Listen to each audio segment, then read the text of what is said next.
तो electrical machine में हमने ट्रांसफार्मर कंप्लीट कर लिया है, इंडक्शन कंप्लीट कर लिया है, ठीक है ना। अभी हम कंटिन्यू करते हैं डीसी मशीन। अब देखो इलेक्ट्रिकल मशीन को वैसे तो देखा जाए तो हमने दो पार्ट में क्लासिफाई किया था। एक स्टैटिक जो कि ट्रांसफार्मर डन हो गया, रोटेटिंग में इंडक्शन हमने कर लिया है, और डीसी मशीन हमें करना है, ठीक है ना। अभी जो हमारा सेशन स्टार्ट होने वाला है, ओके। अब अगर हम डीसी मशीन की बात करें, जो स्टेशनरी कंडक्टर है that is what, field winding. That is what, field winding. मतलब जो फील्ड वाइंडिंग है, जिससे देखो ये आपको क्या दिख रहा है, this is what, this is field winding, ठीक है ना। ये जो आप देख पा रहे हो ना, ये क्या लगा हुआ है, फील्ड वाइंडिंग है। This is what basically number of pole. But यहाँ पे अगर आप ध्यान दो तो ये भी दिख रहा है, ये क्या है, इंटरपोल्स। These are Interpol's. तो ये आपका कौन सा वाइंडिंग है, ये फील्ड वाइंडिंग। और फील्ड वाइंडिंग स्टेशनरी होता है। फील्ड वाइंडिंग क्या होता है, स्टेशनरी होता है। क्योंकि अगर जैसे बहुत बेसिक पे बात करें तो पूरा, जब भी आप डीसी मशीन दिमाग में रखा करो ना, बस ये वाला कंस्ट्रक्शन याद रखा करो, ठीक है। नॉर्थ और साउथ ये क्या है बेसिकली, फील्ड वाइंड, फील्ड को रिप्रेजेंट कर रहा है, मैग्नेटिक फील्ड।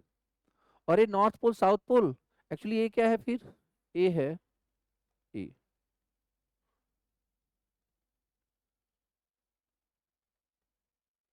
ये है। समझ में आ गया। ये जो देख रहे हो ना आप, ये जो पोल दिखा रहा हूँ ना मैं, यही है ये पोल्स, दिस वन, ठीक है। बीच में क्या डाल देते हैं अपन, इंटरपोल्स। क्यों, बात करेंगे अभी ना, क्यों बात करेंगे अभी, ठीक है।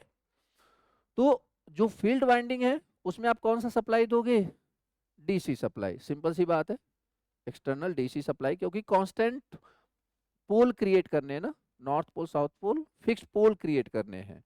खैर, तो इसको और क्या बोलते हैं, लो पावर वाइंडिंग। क्योंकि इसमें हम हाई करंट नहीं दे रहे होते, बहुत लो करंट दे रहे होते।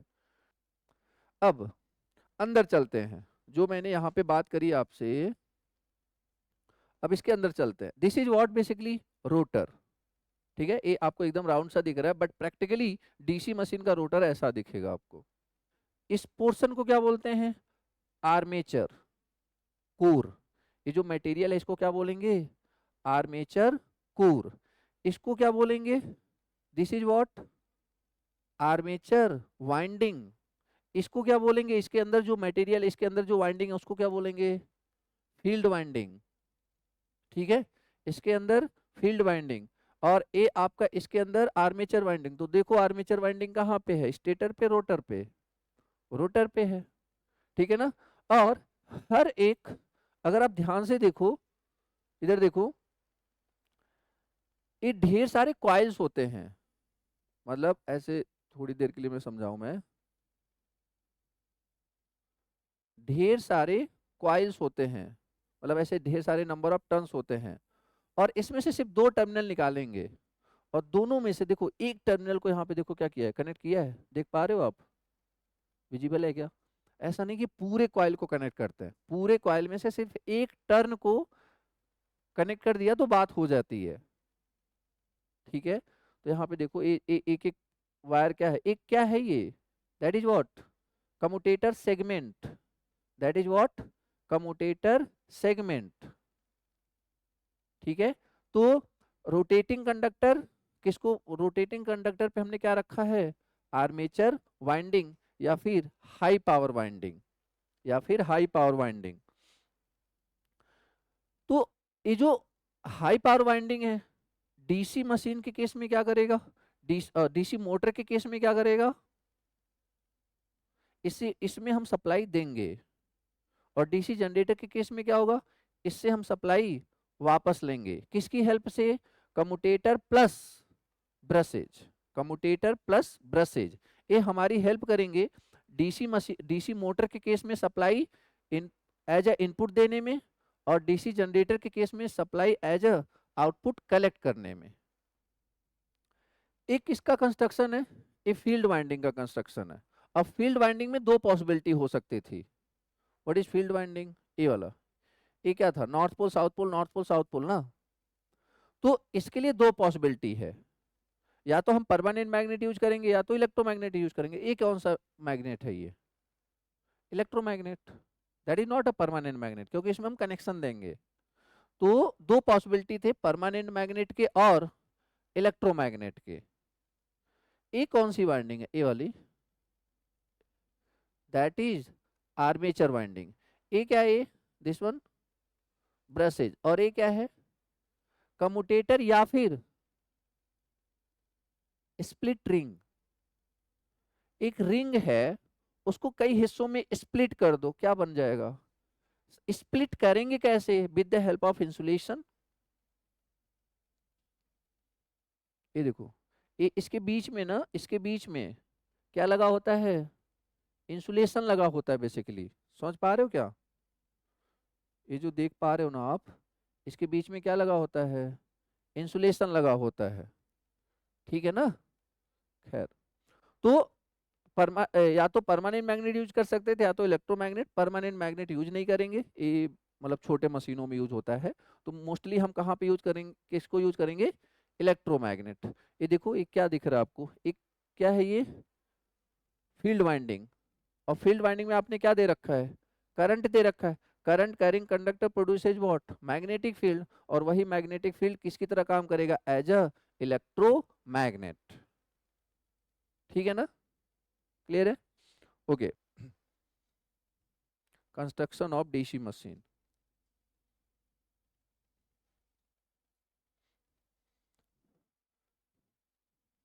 मैं फिर से बोल रहा हूँ, इसका कंस्ट्रक्शन सबसे ज्यादा इंपॉर्टेंट है। ठीक है ना?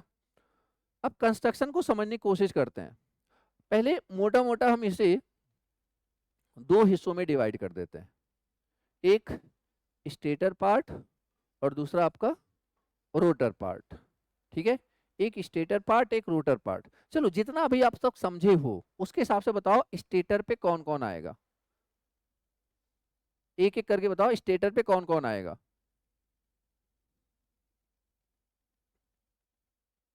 फील्ड वाइंडिंग रखोगे कहाँ? योक पे ना, पहले बेस तो बना लो।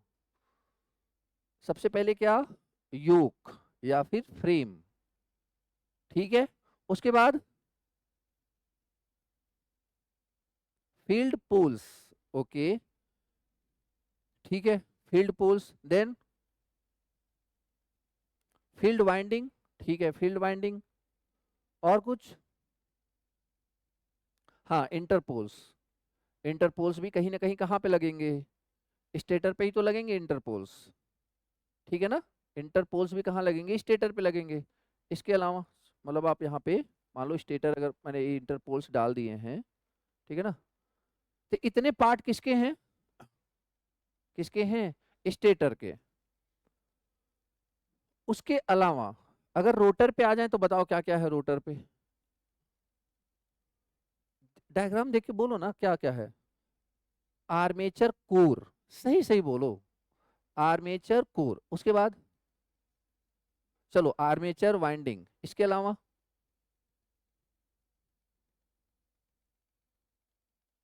कम्यूटेटर। हाँ ठीक है, कम्यूटेटर, शाफ्ट। ठीक है, ब्रशेज। हाँ ठीक है, हम रोटर पे ही ले लेते हैं, ब्रशेज को भी रोटर पे ही ले लेते हैं। ब्रशेज को, हाँ, कम्यूटेटर और ब्रशेज और ये आर्मेचर कोर और आर्मेचर वाइंडिंग।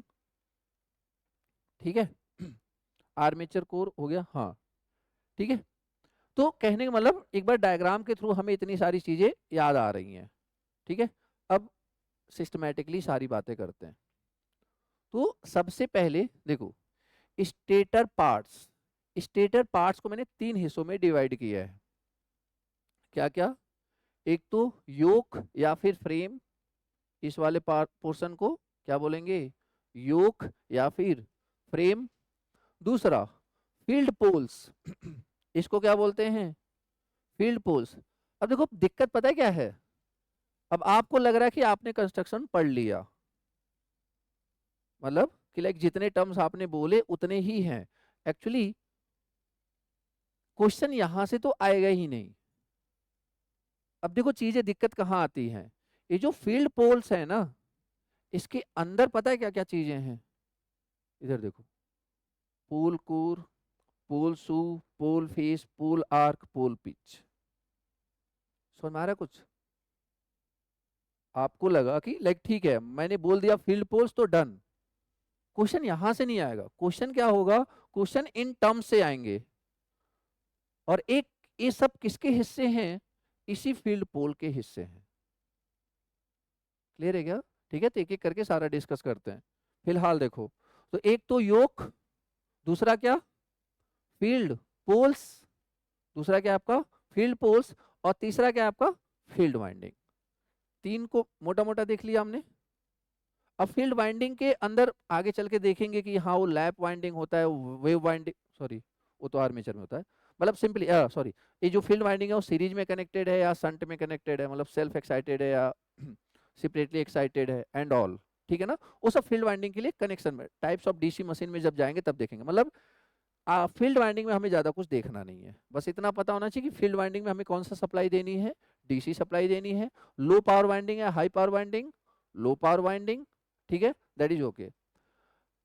तो पहले हम योग की बात करेंगे, फिर फील्ड पोल्स पे बात करेंगे।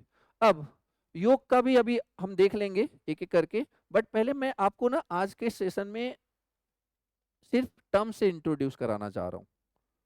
तो कौन इसके अंदर, मतलब एक तरीके से इसके अंदर ज्यादा कुछ होगा नहीं, इसके अंदर भी ज्यादा कुछ नहीं है, बट इसके अंदर बहुत कुछ है।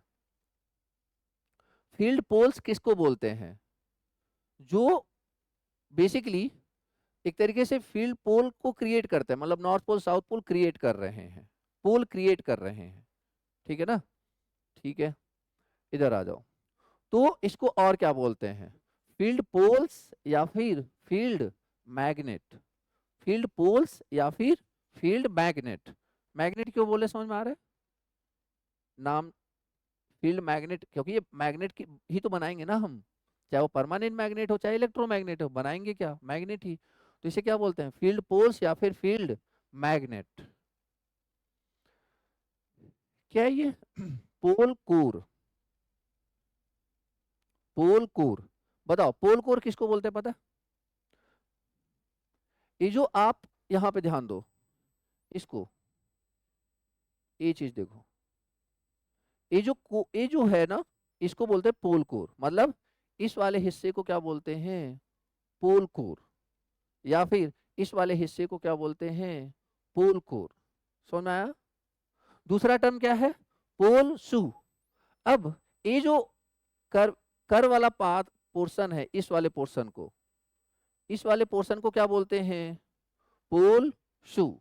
सर ये तो अकेला ही होगा ना, नहीं कभी अकेला नहीं होता है, एक्चुअली इसको ना स्क्रू की हेल्प से ना बाइंड करते हैं, ये अलग डिजाइन होता है, पोल कोर अलग डिजाइन होता है, पोल शू अलग डिजाइन होता है। देखो यहाँ पे ये सब क्या लगा हुआ है, ये सब काइंड ऑफ नट बोल्ट समझते हो ना, उसको लगाया हुआ, उससे एडजॉइंट करेंगे ये सब। समझ में आ रहा है क्या? तो ऊपर वाला हिस्सा क्या है ये, बोलो जल्दी, पोल कोर, और नीचे वाला हिस्सा क्या है ये, पोल शू। ठीक है, ओके। तो पोल कोर एंड पोल शू सबके बारे में बात करेंगे अभी, जस्ट मैं आपको पहले टर्म्स। पोल फेस, पोल फेस क्या होता है, ये जो आपको ये वाला हिस्सा दिखेगा ना, जैसे ऐसा कुछ दिखेगा, तो ये जो हिस्सा है ना, ये वाला, इसको क्या बोलते हैं, पोल फेस, मतलब ये जो हिस्सा है, ये जो हिस्सा है, या फिर ये जो हिस्सा है, इसको क्या बोलते हैं, पोल फेस। समझ में आया क्या? इसके बाद क्या है, पोल आर्क। पोल आर्क क्या होता है, तो पोल आर्क, ये वाला जो लेंथ होता है ना, ये वाला लेंथ, आर्क, समझ रहे हो ना, दैट इज व्हाट, आर्क ही तो हुआ है। तो इसको क्या बोलते हैं, पोल आर्क। इसके बाद क्या है, पोल पिच। तो बेसिकली ये जो एक पोल, ये सब अभी लिखवाऊंगा ना सिस्टमेटिक तरीके से।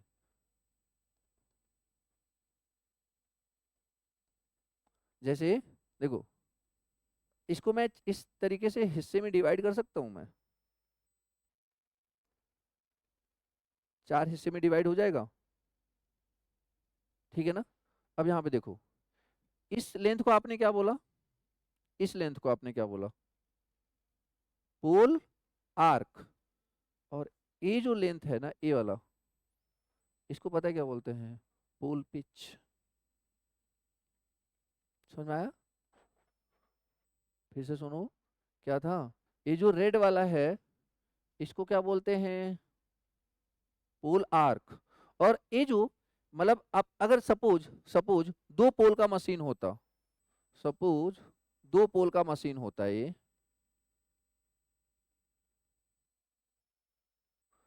तो इस केस में, इस केस में, सॉरी, इस केस में पता है क्या होता, ए होता आपका पोल पिच। मतलब आप ऐसे समझो, ये जो नॉर्थ पोल देख रहे हो, ये जो साउथ पोल है, ये जो पेरिफेरल डिस्टेंस है ना, इसको बोलते हैं पोल पिच। हर एक टर्म लिखवाऊंगा, अभी परेशान मत हो। पेरिफेरल डिस्टेंस को आप कहोगे सर ये तो यहाँ पे था नॉर्थ, ये तो यहाँ पे नॉर्थ था, और आपने तो वहां ले लिया। यार यहाँ से भी ले लो ना आप, डिस्टेंस तो वही आएगा ना, 90 वहां भी आएगा, 90 यहाँ भी आएगा डिग्री में। ठीक है, खैर। तो पोल कोर, पहले आप विजुलाइज करो कि क्या क्या बोला गया है। पोल कोर ये वाला पोर्शन, पोल फेस सॉरी पोल शू ये वाला पोर्शन, ठीक है ना। अरे जैसे अपन जूते होते हैं ना, पोल शू नीचे वाला पार्ट नहीं होता क्या, तो वही है, उसी तरह यहाँ पे है। ठीक है, उसके बाद क्या है, पोल फेस, ठीक है ना। और पोल आर्क, कौन सा, ये जो लेंथ है इसको बोलते हैं पोल आर्क, सर्कुलर लेंथ। ठीक है, पोल आर्क। और पोल पिच, ये थोड़ा सा अभी टेक्निकल टर्म है, अभी आगे बात करेंगे। ठीक है, डिटेल में बात करेंगे। ये सब किसके टर्म्स थे, किससे रिलेटेड टर्म्स थे, बोलो। फील्ड पोल से रिलेटेड टर्म्स हैं। समझ में आया, फील्ड पोल से रिलेटेड टर्म्स हैं। ओके, फिर अगर हम आ जाए रोटर पार्ट्स पे, अभी तक हम कहाँ पे थे, स्टेटर पार्ट्स पे, हमें इतने सारे टर्म्स मिल गए। अब हम कहाँ पे आ जाते हैं, रोटर पार्ट्स पे। अब रोटर पार्ट्स पे देखो अगर आप, तो क्या क्या बोला था आपने, एक तो आर्मेचर कोर बोला था आपने, और क्या बोला था, आर्मेचर वाइंडिंग बोला था, फिर कम्यूटेटर बोला था, और क्या बोला था, ब्रशेज बोला था। ये सब किसके पार्ट्स हैं, ये सब रोटर के पार्ट्स हैं। डन। अब आप एक बार सोच के देखो, इसमें किसका एक्सटेंशन होने वाला है, आर्मेचर कोर वो तो सिंपल एक ही मटेरियल का होगा, उसमें तो ज्यादा कुछ है नहीं। आर्मेचर वाइंडिंग का एक्सटेंशन होने वाला है। और बहुत सारे टर्म्स हैं, जैसे कि ये लिख लिया क्या, मतलब क्लासिफिकेशन लिख लो आप, फिर उसके बाद एक एक करके डिटेल में देखेंगे, दो बार लिख लोगे तो नुकसान नहीं करेगा, टेंशन मत लो। Armature core, armature winding, commutator, और ये आपका ब्रशेज। ठीक है, आगे बढ़े।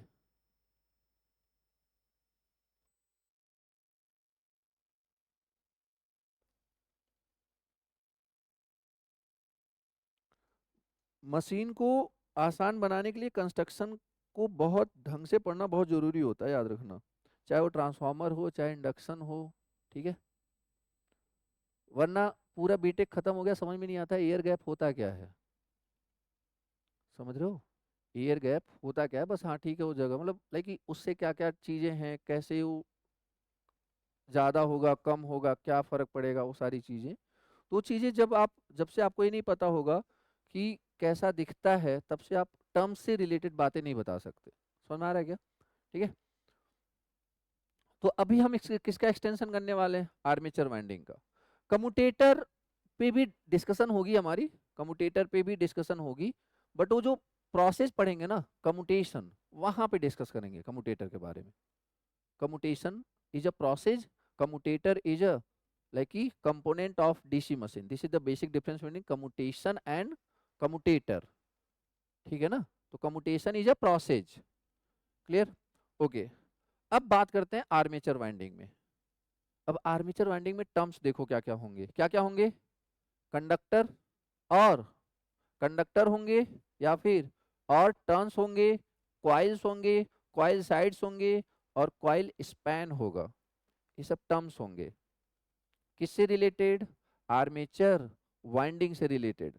अब यहाँ पे अगर कोई पूछे कि आर्मेचर वाइंडिंग में हमें क्या दिख रहा है, हमें सिर्फ और सिर्फ कंडक्टर ही दिख रहा है और कुछ नहीं दिख रहा, बाकी सब किसका पार्ट हो जाता है, डिजाइनिंग का पार्ट हो जाता है। समझ में आ रहा है क्या?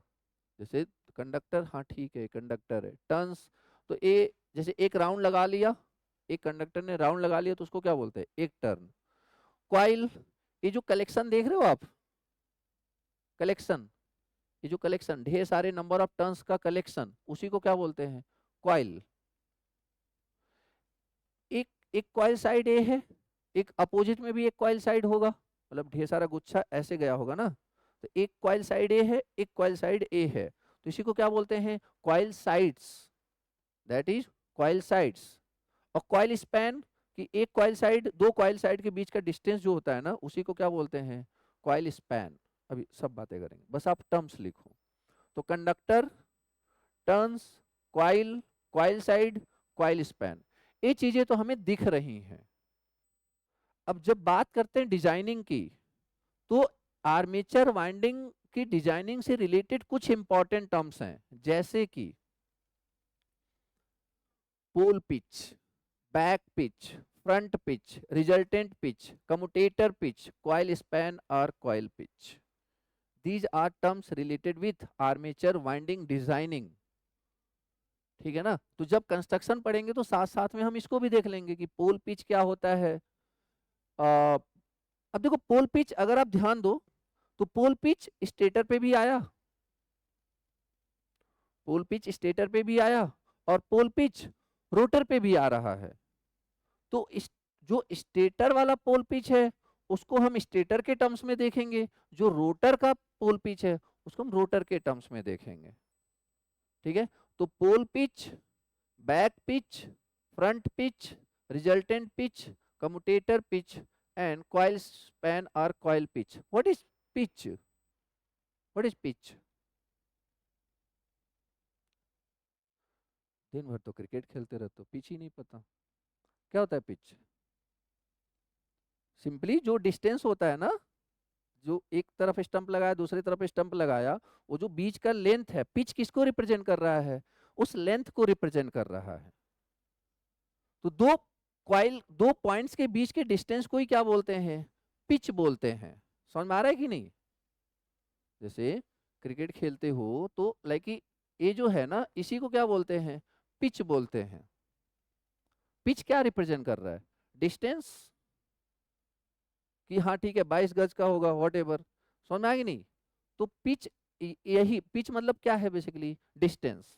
अब वो डिस्टेंस किसके किसके टर्म्स में होगा, पोल का, पोल, दो पोल के बीच का डिस्टेंस, पोल पिच, या फिर डिजाइनिंग के टर्म्स में देखेंगे बैक पिच क्या होता है, फ्रंट पिच क्या होता है, रिजल्टेंट पिच क्या होता है। पिच का मतलब ही हो गया कि दो पॉइंट के बीच का डिस्टेंस, सिंपल। हरी बात समझ में? ठीक है? तो इसको एक एक करके देखेंगे। जैसे फॉर एग्जांपल यहाँ पे मैं थोड़ा सा, अभी इसको बनाना नहीं है, ये तो जब स्टार्ट करूंगा तो ढंग से देखेंगे। जैसे यहाँ पे है कि क्या है, कम्यूटेटर सेगमेंट, ये क्या होती है, वाइंडिंग्स होती है। ठीक है? यहाँ पे देखो बैक पिच, यहाँ पे फ्रंट पिच, यहाँ पे रिजल्टेंट पिच, यहाँ पे कम्यूटेशन पिच। तो ये सारी चीजें ना अपन देखेंगे। ये क्या है, बेसिकली लैप वाइंडिंग है, that is what, wave winding. तो अभी नहीं समझ में आएगा, जब एक एक करके डिस्कस करेंगे ना तो बहुत अच्छे से क्लियर होगा। तो इतने टर्म्स थे या इतने पोर्शन थे related with construction of DC machine. अब अगर आपने डीसी मशीन थोड़ा बहुत खुद से पढ़ने की कोशिश करी हो या पढ़ा हो, तो आपको खुद ही समझ में आ गया होगा कि आधा से ज्यादा टर्म्स यहीं आ चुके हैं। तो जब ये टर्म समझ जाओगे तो इससे रिलेटेड क्वेश्चन भी हो ही जाएगा यार। ठीक है ना? फिलहाल तो स्टार्ट करते हैं एक एक पोर्शन को उठा के। तो सबसे पहले स्टेटर वाला पोर्शन लिया था हमने।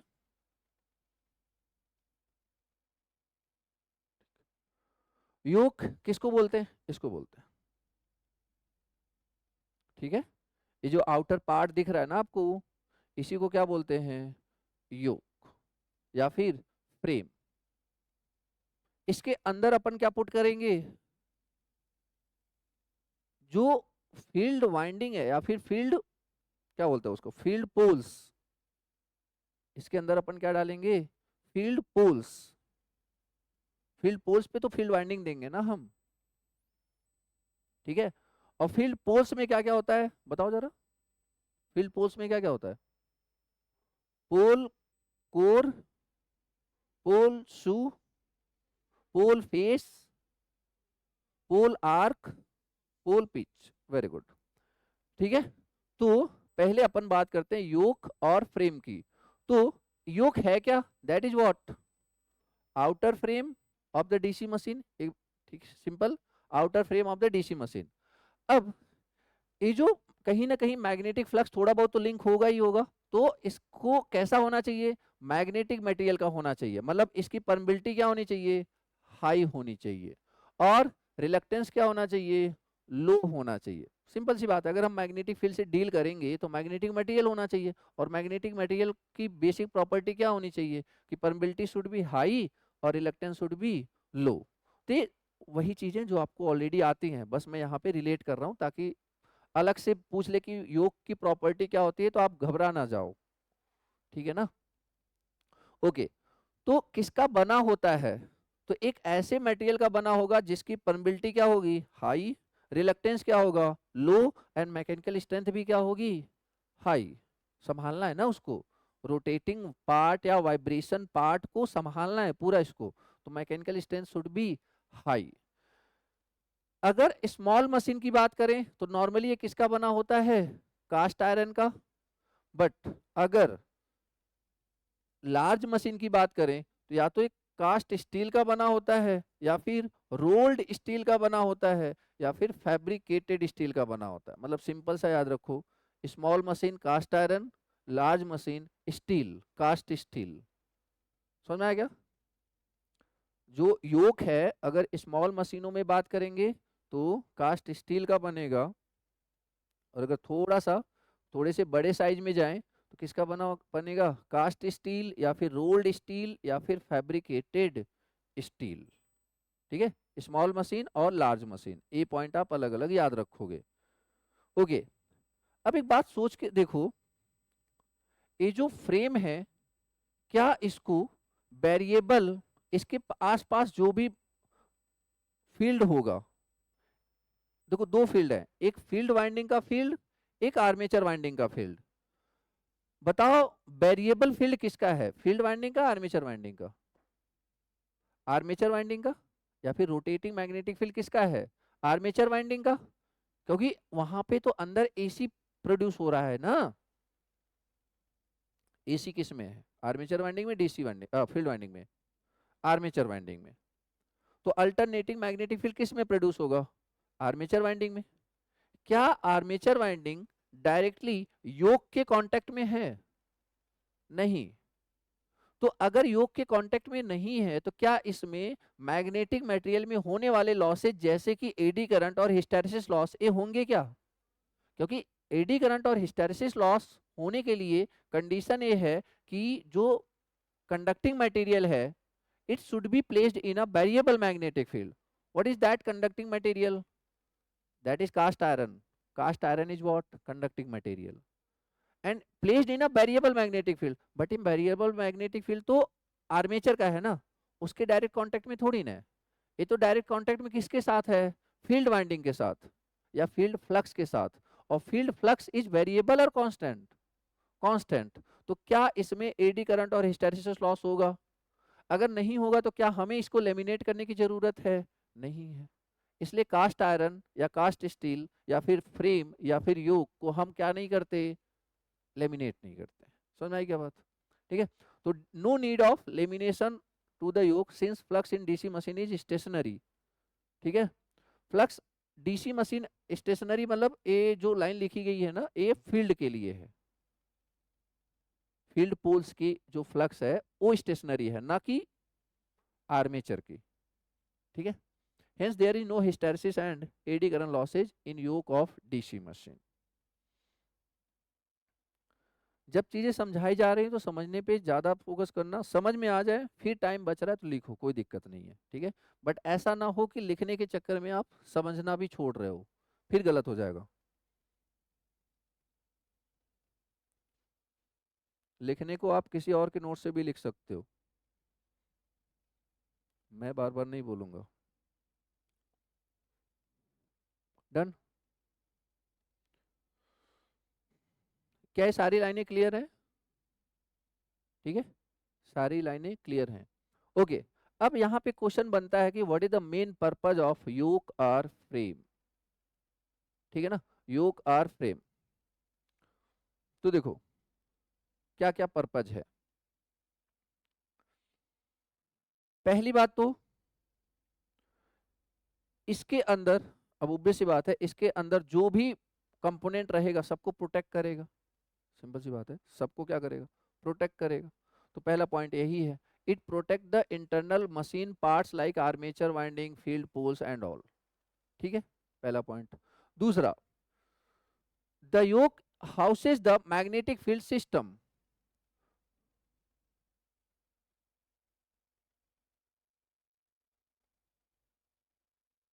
हाउसेज मतलब देखो, ये जो योक था इसने कहीं ना कहीं फील्ड सिस्टम को क्या दी है? पनाह दी है ना। समझ में आ रहा है कि नहीं? हाउसेज मतलब रखा है ना अपने पास। समझ आया कि नहीं? तो जो मैग्नेटिक फील्ड सिस्टम है वो कहाँ पे हाउस किया गया है? तो कहीं ना कहीं योक पे ही तो हाउस किया गया है, योक पे ही तो रखा गया है। ठीक है,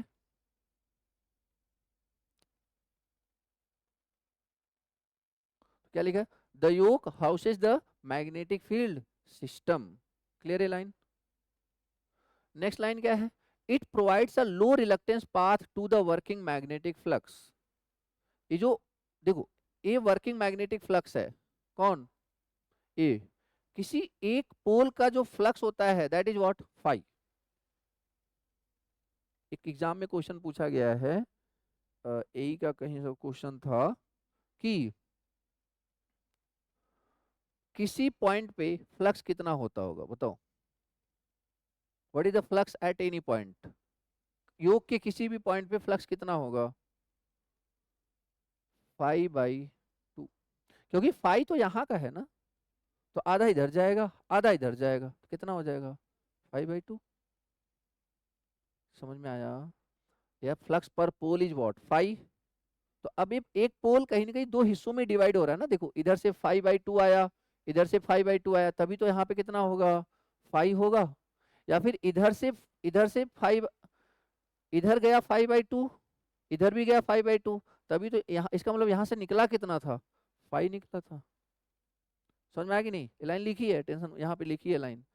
if main field flux per pole is five, then flux at any point of the yoke is five by two. ठीक है, if main field flux is five, then flux at any point is what? Five by two. Okay, तो उसके बाद अब देखो, ए कहीं ना कहीं एक किसका पार्ट है? ए योग का ही पार्ट है। तो अब ए क्या कर रहा है? ये कहीं ना कहीं एक रास्ता दे रहा है ना, लो रिलक्टेंस पाथ प्रोवाइड कर रहा है। ठीक है, ये जो मटेरियल है ये कहीं ना कहीं, ये क्या है? ये योग ही तो है ये। तो अगर ये ना होता, या फिर ना लगाते आप इसे, कास्ट आयरन या कास्ट स्टील का नहीं लगाते, तो ये क्या था? ये मैग्नेटिक फील्ड था। अभी अपना पाथ कंप्लीट करता कैसे? समझ में आ रहा है कि नहीं? इसको पाथ भी तो कंप्लीट करना है। तो पाथ कंप्लीट कहाँ से कर रहा है? ये उसी योग के थ्रू होके कर रहा है ना। तो क्या है? Yoke provides a low reluctance path to the working magnetic flux. किसके मैग्नेटिक फ्लक्स को? फील्ड के या फिर आर्मेचर के? फील्ड के। ठीक है, और it support the rotor or armature through the bearings. मतलब ये जो शाफ्ट है ना, ये ये इसके साथ कनेक्टेड होगा, और उसका पूरा फोर्स किस पे जाएगा? इस पे ही तो जाएगा ना। ठीक है, तो ये सारे पॉइंट्स, तो योक और फ्रेम ये क्लियर हो गया। Field poles or field magnet. अब इसके सारे पोर्शन आपने लिखे थे, तो फिर से लिखने की जरूरत नहीं, एक एक को डील करते हैं। ये तो ऑलरेडी लिखा है ना आपने सारा। ठीक है, तो सबसे पहला यहाँ पे क्या आता है? पोल कोर एंड पोल शू। इन दोनों को एक साथ डील करते हैं। ठीक है ना, क्योंकि एक दूसरे का हिस्सा ही तो है ये। मतलब ये आपको देखने में लग रहा है ना, देखो ये एक्चुअली में होता कैसा है। यहाँ देखो आप, इसमें ना with the help of rivets a rivets और ए, जैसे क्या बोलते हैं कि इसके अंदर मतलब आप ठीक ठाक स्पेस होता है, मतलब वो नट बोल्ट टाइप, ठीक है ना, टैप्ड होल फॉर फिक्सिंग, ये सब फिक्स किया जाता है। मतलब कहने का मतलब ए अलग था, ए अलग था, ठीक है। तो उसी पे बात करने वाले हैं। तो सबसे पहले क्या लिखते हैं, पोल कोर एंड पोल शू। अब तो आपको चीजें समझ में आने लगेंगी, बताओगे जरा पोल कोर क्या करेगा, पोल कोर क्या करेगा। इसके ऊपर हमने क्या रखा होगा, फील्ड वाइंडिंग, बोलो हाँ या ना। इसके ऊपर क्या रखा होगा, फील्ड वाइंडिंग रखा होगा, ठीक है ना। तो pole core and pole shoe fix to the what magnetic frame or yoke by bolts. समझ में आया? ये जो इसको कहाँ फिक्स करेंगे, इसको कहाँ फिक्स करेंगे, बोलो, योक में फिक्स करेंगे तभी तो बनेगा ना। इसको फिक्स करेंगे योक में, किसकी हेल्प से, बोल्ट की हेल्प से। देखो ये बोल्ट लगा हुआ है, यहाँ पे ध्यान दो, ये देखो दो बोल्ट लगा हुआ है ना।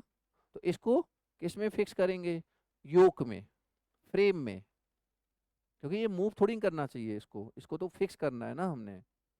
तो the pole core and pole shoe are fix to the magnetic frame or yoke by bolt.